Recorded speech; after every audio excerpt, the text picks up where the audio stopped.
On days when something deep inside me has collapsed, the world flows with a peace that feels surreal. The noise outside, the laughter of people, and the sun that rises and sets everything bypasses me. A massive void has opened within my heart, yet the world demands a normal day from me. I wake up and for a split second I forget.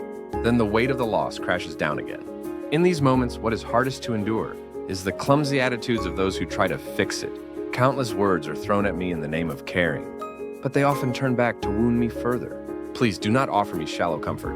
Phrases like cheer up, time heals all, or others have it. Worse, you don't realize how hollow these sound right now? To tell me to cheer up is like forcing labor on someone who cannot even stand. I need the right to be broken right now. I want to escape the pressure of having to force a smile or nod as if I'm okay. My energy is consumed by the simple act of existing. Loss is not a hurdle to be overcome. It is an emotional journey that must be fully felt. Sorrow that isn't sufficiently grieved eventually turns into a poison. Knowing this, I do not want to avoid this pain. Why do people try to rush me out of this darkness? Is it because my sorrow makes you feel uncomfortable? Do not belittle the depth of my grief just to ease your own discomfort. Saying time will heal is an irresponsible form of emotional bypassing. Of course, as years pass, the sharp edges of this pain may dull. But now I have no room to imagine future peace. What meaning is there in telling someone who is currently suffocating that the air will be clear a year from now? I need recognition of the present reality. Accept the tragic truth: I am hurting immensely, and a part of my life has been severed, never to return. We don't overcome loss, we simply learn to carry it. The weight doesn't get lighter, we just get used to it. Do not rush me. The clock in my heart ticks at a different pace than yours.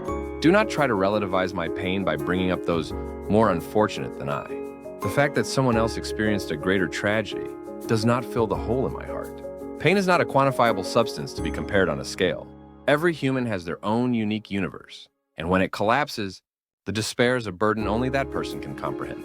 Suggesting I should feel lucky is an insult to my loss. I want to focus only on my sorrow right now. I want to feel exactly how big this pain is. It is my way of honoring what I have lost. Stop trying to make my grief look manageable. That is not comfort, it is denial. Please withhold baseless optimism like everything will be okay. What exactly will be okay? What was lost will not return. Even if broken pieces are glued back together, the cracks remain as a permanent map of the trauma.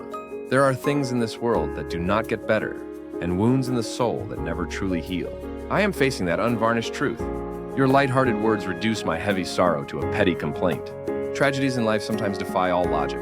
I am lost in an absurdity. Do not try to drag me out by force. Just wander through the maze with me. Don't try to find the exit. Just walk in this dark path with me is enough. True empathy comes from presence, not from a dictionary of condolences. It's about waiting silently until my crying finally stops. It's sitting beside me without breaking the stillness.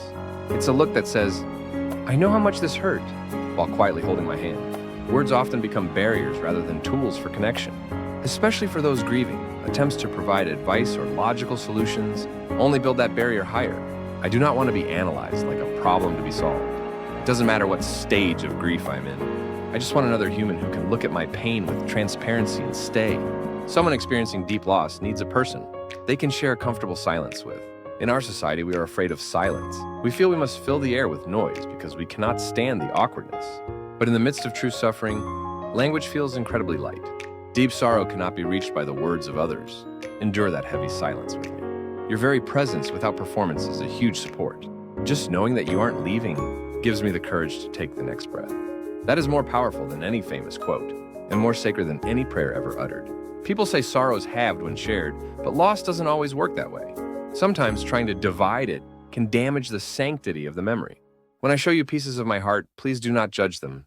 Do not set an expiration date on my grief. With words like, it's been long enough. The pace of grief is unique to each person. Some stand up after a few days, while others live with that sorrow as a constant roommate. The latter is not a failure of character, it just means they loved that deeply. Please watch over my slow recovery with a quiet patience. Be a constant background for me until I feel like taking a step back into the light.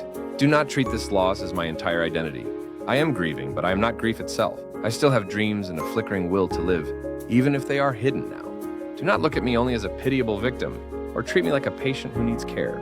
Treat me as you always have, but be generous with the sudden bursts of my sorrow. Laugh with me when I manage to make a joke, and quietly hand me a tissue when I cry.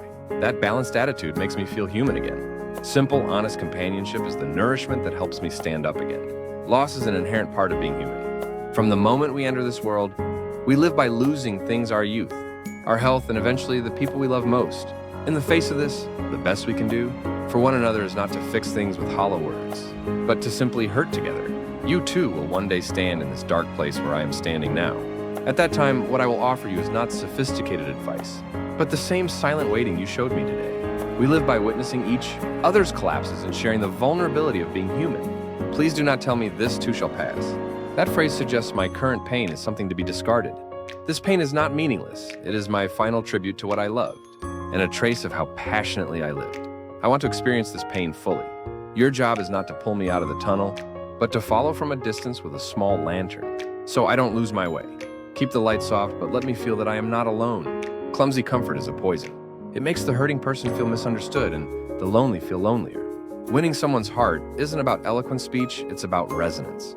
If you truly want to empathize with me, close your mouth and open your heart wide. I hope that when you listen to my story, the image of me reflected in your eyes isn't distorted by pity. Whatever emotions I pour out, please accept them as they are without trying to sanitize them. Empathy isn't about agreeing, it's about recognizing I have no choice but to feel this way. Even if it doesn't fit your values, if it is my truth, respect it. On days when the air feels too heavy to breathe, do not tell me to take a deep breath. Until I remember how to do it myself, just breathe quietly beside me. Your regular, calm breathing will be my stability. It will be the anchor that keeps me from drifting away. Comfort should permeate the soul, like a soft drizzle drying the heart before I even realize it. Approach me slowly, carefully, and without an agenda. I am not a project to be completed, I am a person who is hurting.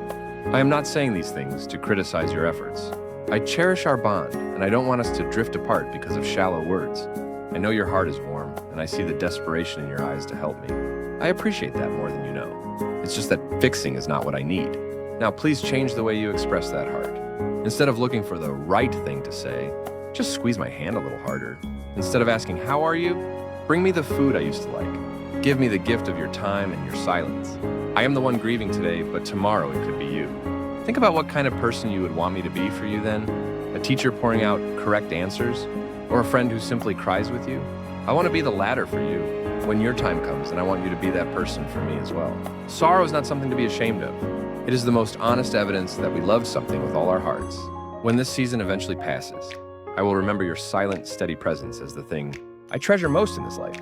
My request to skip shallow comfort is a call to hold you closer, not to push you away. Let's peel off the fake shells of expectation and meet with the core of true empathy. I know my pain becomes your pain too, but do not avoid it, face it with me. A solidarity of sorrow is the most beautiful bond humans can share.